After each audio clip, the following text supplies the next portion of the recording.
मेरे प्रिय बच्चे, आज का ये संदेश तुम्हारे लिए अत्यंत आवश्यक है क्योंकि आज तुम्हें एक ऐसी सच्चाई का ज्ञान होगा जिसके जानने से तुम अपनी जीत को बहुत जल्द प्राप्त कर लोगे। मेरे प्रिय, तुम्हें इस पर विश्वास करना होगा और अपनी आंखों को खोलकर, अपने कानों को खोलकर ध्यानपूर्वक इसमें उतरना होगा। अब जो तुम्हारे भीतर उतर रहा है वो एक दिव्य ऊर्जा है। तुम्हारे हृदय में जो स्फूर्ति हो रही है वास्तव में वो ब्रह्मांड में भी घटित हो रही है। और अब ब्रह्मांड में घटित ये ऊर्जा तरंग बनकर किसी और के भी हृदय में उतर रही है, और जिसके हृदय में यह उतर रही है उससे तुम्हारा वास्तविक मिलन होने वाला है। इसलिए किसी भी हाल में इस संदेश को पूर्ण सुनना, बीच में नहीं छोड़ना।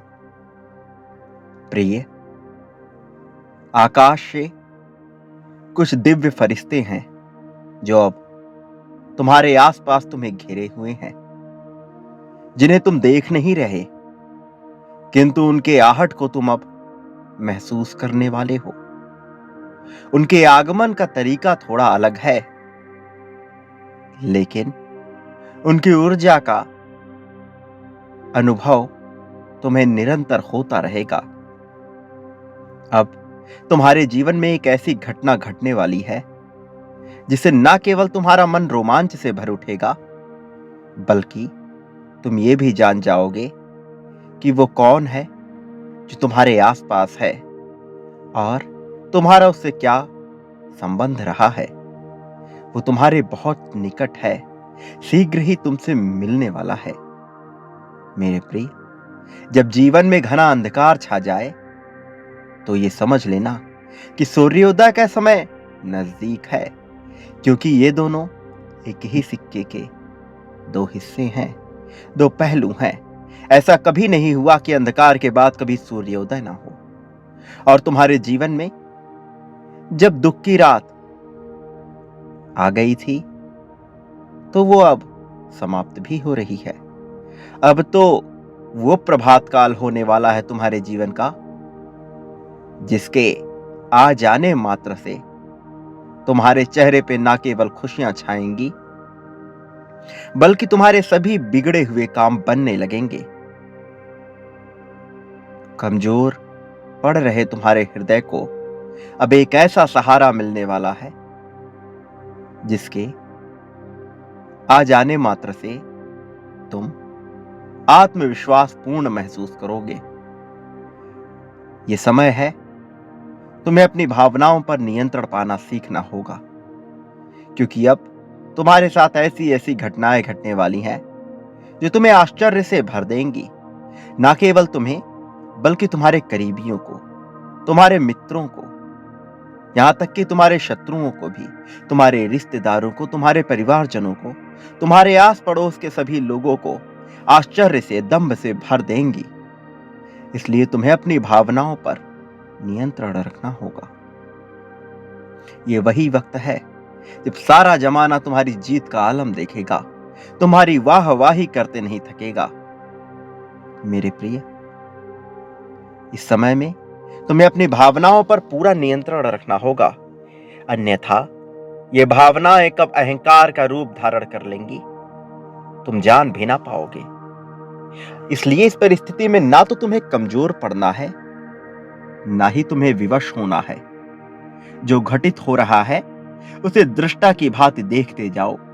सब कुछ तुम्हारे पक्ष में ही रचित किया जा रहा है। अब तक तुम जिन मुश्किलों से गुजरे हो, जिस तरह की परीक्षाएं तुमने दी हैं, अब उनके अंत का समय आ गया है। इसलिए जो कि अब तुम पीछे पीछे भाग रहे थे, वो अब समय पूर्ण हुआ।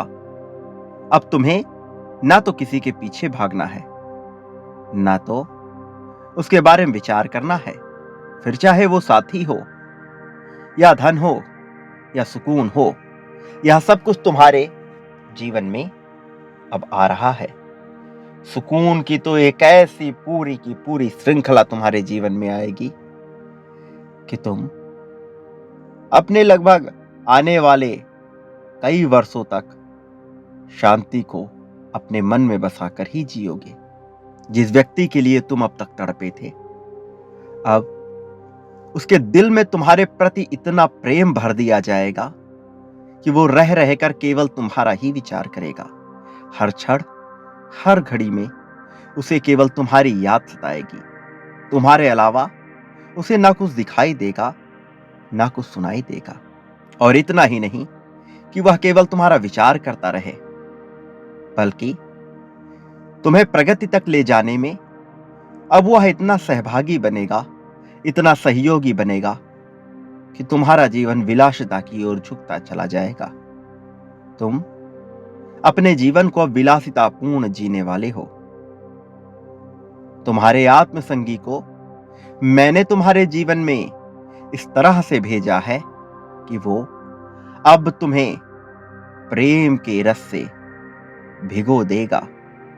प्रेम की ऐसी वर्षा तुम्हारे ऊपर होगी कि तुम चाह कर भी दुखी रह नहीं पाओगे।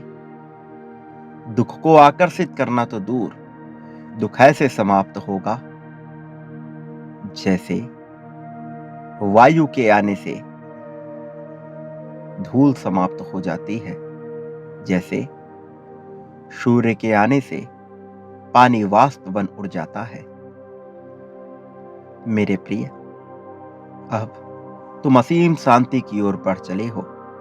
एक लंबा समय तुमने केवल दुखों में ही गुजार दिया, सुख की कल्पना में ही गुजार दिया, लेकिन उस सुख को तुम कभी अनुभव नहीं कर पाए, उस सुख को अपने जीवन में कभी हासिल नहीं कर पाए। जब तुम रात्रि में सोते गए तो तुमने कल्पनाएं की, कुछ ऐसी ऐसी विचित्र कल्पनाएं जो जीवन में कभी संभव ना हो सकती हैं। लेकिन हर कल्पनाओं के मूल में तुमने अपनी खुशियों का विचार किया, तुमने शांति का विचार किया। तुम्हारी हर कल्पना में तुम अंततः शांति को ही प्राप्त करते गए। जब तुम दुख में कल्पनाएं करते रहे, तुमने स्वयं को कुछ नहीं हो जाने का विचार किया, लेकिन वह विचार भी तुम्हारे भय से उत्पन्न हुआ। उस विचार में भी तुम में भय पर्याप्त मात्रा में विद्यमान रहा। जब तुम सब कुछ छोड़ जाना चाहते थे, जब सब कुछ त्याग देना चाहते थे, तब भी तुम में भय विद्यमान था कि क्या यह उचित है या नहीं। सही गलत के फेर में तुमने बहुत सारे अनुचित फैसले भी लिए, अनुचित कल्पनाएं भी रची, और इसका प्रभाव यह रहा कि तुमने कहीं ना कहीं नकारात्मकता को अपने जीवन में आकर्षित करने की एक पूरी व्यवस्था बना ली। लेकिन अब मैं उस व्यवस्था को तोड़ रहा हूं। मैं धीरे धीरे तुम्हें उन सच्चाइयों से अवगत करा रहा हूं जो सच्चाई तुम्हारे मन में कभी जन्मी ना थी, और जो झूठ तुम्हें समाज द्वारा गढ़ा कर दे दिया गया था। वह झूठ जिसमें बहुत से लोग चल रहे हैं, वो झूठ जिसमें नाम मात्र की भी सच्चाई नहीं, लेकिन उस यथार्थ को देखने का कौशल किसी में विद्यमान नहीं है। कारण ये कि मनुष्य भय से ग्रस्त है। उसे लगता है कि यदि वो तार्किक रूप से सच्चाई को झांकने की कोशिश करेगा तो उसका पतन हो जाएगा। उसे लगता है कि वह कोई पाप कर रहा है। लेकिन मेरे प्रिय, तुम्हें ऐसी किसी भी भावना को अपने भीतर पनपने नहीं देना है। तुम्हें दुख के बादलों को अपने जीवन में आने नहीं देना है। तुम्हें इस संसार में कोई पीड़ित नहीं कर सकता, कोई दुखी नहीं कर सकता।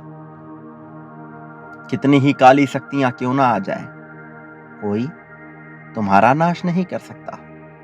किसी में इतनी ताकत नहीं, क्योंकि मैं तुम्हारे जीवन में इतनी ऊर्जा भेज रहा हूं, ऐसा प्रकाश भेज रहा हूं जो दिव्यता से परिपूर्ण है। ऐसे फरिश्ते भेज रहा हूं जो सदैव तुम पर निगरानी रखे हैं, जो सदा तुम्हारी गतिविधियों का आकलन कर रहे हैं, और उन्हीं आकलन के आधार पे मैं जानता हूं कि तुम में करुणा बसी है, तुम में प्रेम बसा है, तुम में शालीनता बसी है। तुम एक ऐसा जीवन जीना चाहते हो जो ना तो केवल पूर्णतः भौतिक है, ना तो केवल पूर्णतः आध्यात्मिक है, ना तो वह पूर्णतः सामाजिक है, ना ही पूर्णतः वैरागी है। तुम इन सब के शामिश्रण से एक ऐसे जीवन की कल्पना करना चाहते हो जिसमें तुम्हें असीम शांति तो अनुभव हो, लेकिन तुम भौतिकता का लाभ भी ले सको। मेरे प्रिय, अब जबकि तुमने ऐसी कल्पना की है तो निश्चित तौर पर यह पूर्ण हो सकता है। इसलिए तुम्हारे प्रगति के दरवाजे खोल दिए गए हैं। अब समय आ गया है जब तुम्हारे मन से विचारों के बादल को हटा दिया जाए और तुम्हें जीत के उस मार्ग पे प्रशस्त कर दिया जाए जहां से ना केवल तुम्हें शांति का अनुभव हो, बल्कि उस भौतिकता का भी लाभ हो जिसका भोग करने तुम इस संसार में आए हो। लेकिन ऐसी परिस्थिति में भी कुछ चीजों का तुम्हें ज्ञान रखना होगा। सर्वप्रथम, यदि तुम विलासिता को विलासिता की तरह देखोगे तो वह तुम्हें कभी भी पूर्णता हासिल नहीं होगा। जिस दिन विलासिता तुम्हारी आवश्यकता हो जाएगी, निश्चित तौर पर वह तुम्हें मिलती ही रहेगी। और जब तक तुम मितव्ययी नहीं हो सकते, तुम अपनी आवश्यकताओं को समझ नहीं पाओगे। मनुष्य धन को खर्च करने में विभिन्न प्रकार के तरकीब अपनाता है, लेकिन वास्तविक रूप से उसे उसका प्रयोग कैसे करना है वो ये कभी जान नहीं पाता। जिन चीजों की तुम्हें आवश्यकता है उस पर तुम्हें केवल और केवल उसकी गुणवत्ता का विचार कर उसका उपभोग करना है। और जो चीजें केवल तुम्हारे शौक से, तुम्हारी चाहत से उत्पन्न हो रही हैं, जिसे पाने की लालसा तुम्हारी आवश्यकता नहीं है, उस पर तुम्हें पूर्णतः मितव्ययी हो जाना है। इस सूत्र को अपनाकर तुम्हें धन को अपना वास्तविक मित्र बनाना है। और ऐसा मैं तुमसे जानबूझकर कह रहा हूं, क्योंकि तुम्हें धन को गहराई से समझने की आवश्यकता है। धन तुम्हारे इतने करीब है कि तुम उसका विचार भी नहीं कर सकते। इतने करीब कि यदि एक कदम भी बढ़ाओ तो धन का भंडार तुम्हारे जीवन में पूरी तरह से छा जाए। लेकिन इसे प्राप्त करने से केवल एक ऊर्जा तुम्हें रोक रही है, वो ये कि तुम्हें धन की वास्तविक समझ होनी बहुत आवश्यक है। मेरे प्रिय, दान मनुष्य का गुण होना चाहिए, किंतु दान अहंकारवश नहीं आना चाहिए। दान जब मनुष्य का गुण हो जाता है तो उसे उतना प्राप्त होता है जितना वो सोच भी नहीं सकता। दान किए गए धन को वह पुनः से वापस पा लेता है, और इतनी अत्यधिक मात्रा में पा लेता है कि अभी तुम उसकी कल्पना नहीं कर सकते। ना 10, ना 100, बल्कि कई हजारों गुना वापस होकर वह दान उसे मिल जाता है। मनुष्य इस संसार में जो कुछ भी देता है उसे वह प्राप्त करता है, और 1, 2 या 100 गुना नहीं, बल्कि कई गुना होकर उसे प्राप्त करता है। फिर चाहे वह दुख दे रहा हो, सुख दे रहा हो, या धन का दान कर रहा हो, किंतु दान कभी भी अहंकार स्वरूप में नहीं होना चाहिए। दान सदा ही ईश्वर को समर्पित स्वरूप में होना चाहिए। मेरे प्रिय, चूंकि तुम में करुणा और दया अभूतपूर्व मात्रा में विद्यमान है, क्योंकि तुम नफरत से जीवन नहीं जीना चाहते, चूंकि तुम में ईर्ष्या विद्यमान नहीं है, जलन की भावना तुमने सदा से ही समाप्त करने का विचार किया है, चूंकि तुम दैव अंग हो, इसलिए तुम पर अब न केवल धन की वर्षा होगी, बल्कि अगाध प्रेम की भी वर्षा होगी। और ना ही केवल प्रेम की वर्षा होगी, बल्कि ऐसी असीम शांति की वर्षा होगी कि तुम्हारा रोम रोम शांत हो जाएगा। तुम्हें ऐसा जीवन प्राप्त होगा जो धीमा तो होगा, किंतु उसमें सुकून होगा, उसमें शांति होगी और उसमें पर्याप्त मात्रा में धन होगा, इतना जितना अभी तुम्हारे लिए अकल्पनीय है। मेरे प्रिय, मेरी बातों के रहस्य को समझो। मैं जो तुम्हें कह रहा हूं, ये सार्थक संकेत है। इसकी गहराई में उतरो। और एक बात सदा याद रखो कि चाहे परिस्थिति कैसी भी हो, चाहे कोई तुम्हारा साथ देता हो या न देता हो, तुम्हें किसी भी चीज की अपेक्षा नहीं करनी है। ना ही तुम्हें क्रोध करना है, न अत्यधिक भाव में डूब जाना है। प्रेम का भाव तुम्हारे मन से स्वतः ही उत्पन्न होगा। करुणा तुम्हारे मन से स्वतः ही उत्पन्न होगी, क्योंकि मैं जानता हूं कि तुम में कौन सी रासायनिक क्रियाएं पनप रही हैं और कौन सा तत्व तुम में बढ़ रहा है। प्रेम तुम्हारा नैसर्गिक गुण है, यह स्वतः ही निखर कर आ जाएगा। इसलिए अनावश्यक विचारों से बच जाओ और सदा याद रखो कि मेरा आशीर्वाद हमेशा तुम्हारे साथ है। मेरे आने वाले संदेशों की प्रतीक्षा करना। मैं निश्चित तौर पर आऊंगा तुम्हारी जीत को स्पष्ट रूप से तुम तक पहुंचाने के लिए और तुम्हारा मार्गदर्शन कर, तुम्हारा हाथ पकड़कर तुम्हें सुकून की ओर ले जाने के लिए। सदा सुखी रहो, तुम्हारा कल्याण होगा, तुम्हारी प्रगति होगी।